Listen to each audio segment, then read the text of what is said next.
Agora mais um destaque internacional para você. Donald Trump já está em Miami, onde deve ser ou se apresentar num tribunal federal amanhã. O ex-presidente americano continua fazendo história. Nunca um chefe de Estado respondeu por crimes que tenham colocado a segurança dos Estados Unidos em risco. Quem explica melhor para a gente é o nosso editor de internacional, Marcelo Favalli. Boa noite, Favalli. O que é que você destaca para a gente? Boa noite, Lívia. Boa noite a todo mundo que nos acompanha aí do outro lado da tela, nas ondas do rádio.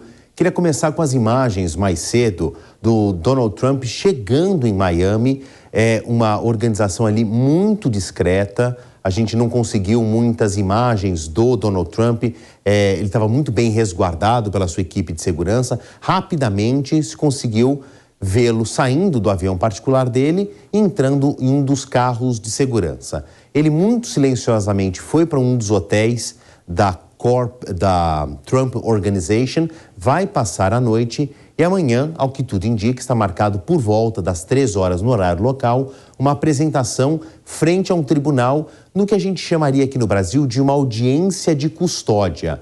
Mas é muito importante esta etapa porque um juiz ou uma juíza, as pessoas designadas ao caso, vão perguntar ao Donald Trump se ele se sente culpado ou inocente. Pelo que ele já escreveu nas mídias sociais, na rede que ele fundou depois que ele foi suspenso de Twitter e outras redes sociais, ele se diz um homem inocente e perseguido numa espécie de caça às bruxas.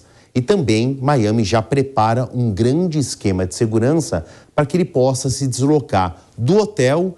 Este caminho atravessa o Aeroporto Internacional de Miami e vai até o tribunal. Isso deve tumultuar bastante uma enorme cidade ali do sul dos Estados Unidos. Agora, para entendermos o caso, eu compilei aqui no que a gente já sabe. São 37 acusações. Entre elas, quer dizer, todas giram o fato do Donald Trump ter retirado da Casa Branca, depois que ele terminou seu mandato como presidente, milhares de documentos. São caixas e mais caixas com muitos papéis, entre eles aqueles com selos de confidencial, sigiloso, e ele levou para residências dele, para propriedades dele, em diferentes posições dos Estados Unidos. O caso corre em Miami porque a maior parte está na residência em Mar-a-Lago, onde ele estabeleceu uma casa depois que ele saiu da Casa Branca. São 37 acusações, 31 pelo menos falam de posse ilegal de documentos. Isso já seria um problema para o Donald Trump. Destaco aqui uma informação de que este é um crime federal, ou seja, as implicações podem barrar a candidatura de Donald Trump à presidência dos Estados Unidos, a ambição que ele tem para 2024. Mas dentro dessas 37 acusações tem alguns agravantes. Muitos desses documentos mostram falhas na segurança nacional dos Estados Unidos. Alguns deles também detalham os segredos dos armamentos nucleares dos Estados Unidos e de outros países que Washington monitora, sejam aliados ou chamados países hostis. Então, a acusação, a promotoria, e foi designado inclusive um promotor especial para que esse caso ele não houvesse conflito de interesses com a justiça local, apontam que, caso esses documentos tenham caído em mãos erradas ou venham a cair em mãos erradas, expõe muito os Estados Unidos.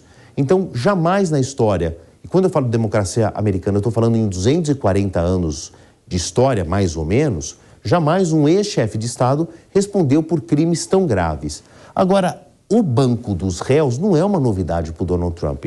Ele já esteve nessa posição como empresário ali por conta de litígios no mundo dos negócios, mas também como ex-chefe de Estado, ele ainda responde numa corte em Nova York a outros 2 casos bastante importantes, que podem drenar um pouco do capital político dele nessa ambição de ser candidato a um segundo mandato o ano que vem.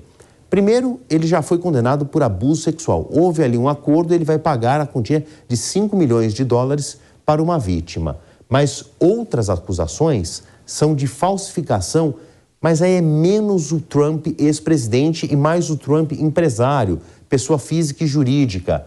Uma corte de Nova York alega que ele falsificou ou não esclareceu muito bem gastos pessoais, gastos de campanha, gastos da organização Trump para o que aqui no Brasil a gente chama de Receita Federal a declaração de ajuste do imposto de renda.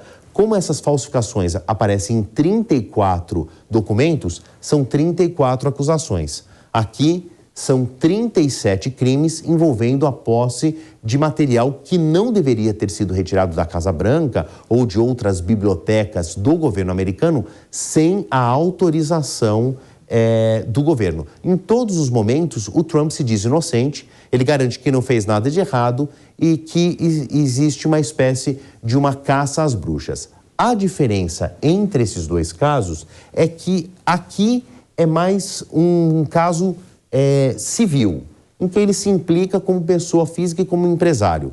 Aqui ele pode se implicar como candidato. Aqui nós estamos falando de um crime federal que levaria à ineligibilidade de Donald Trump. Porém, como a eleição acontece na primeira terça-feira de novembro de 2024, não haveria tempo suficiente para o processo terminar, o que a gente chamaria aqui de transitado em julgado. Então, Donald Trump, até esse momento, continua no páreo. Obrigada pelas informações, Marcelo Favalli. Boa semana pra gente.